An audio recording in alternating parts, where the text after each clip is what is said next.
How do we reconcile between the need for emotional release, emotional expression, and doing that in a healthy way, along with the need for emotional regulation? So, to start, let's set the foundation. The first thing is to realize that our emotions, actions, and thoughts are a triangle, and they all are intertwined and they impact one another, right? So, if these are your thoughts, these are your actions, and these are your emotions, they all are intertwined and play a role with one another. So, if you're angry, the thoughts that are going to go through your mind are going to be thoughts that support that anger, and your actions are going to respond to that anger.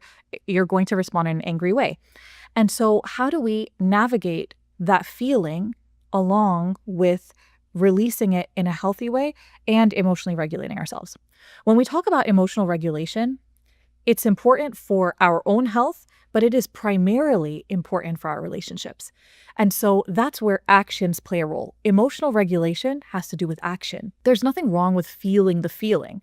There's nothing wrong with behaving in response to that feeling in a way that's healthy. That's perfectly fine. Allah subhanahu wa ta'ala created us with these feelings. They're signals that we need to pay attention to because they indicate that there's a need. But what we do with that feeling is what we're held accountable for. And that's where emotional regulation is so important.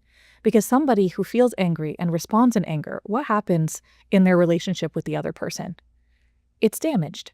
But a person who feels that anger, like we all do, but responds to that anger in a way that's healthy, whether it's taking a deep breath, whether it's taking a break, whether it's talking through that anger in a productive way, what happens to that relationship with that person? Now that they've emotionally regulated themselves in a positive way, that relationship actually can get deeper. So emotional regulation is about how we choose to respond to the feelings, and it's something that's really praiseworthy for us as Muslims to navigate those emotions in a way that's pleasing to Allah subhanahu wa ta'ala through our actions.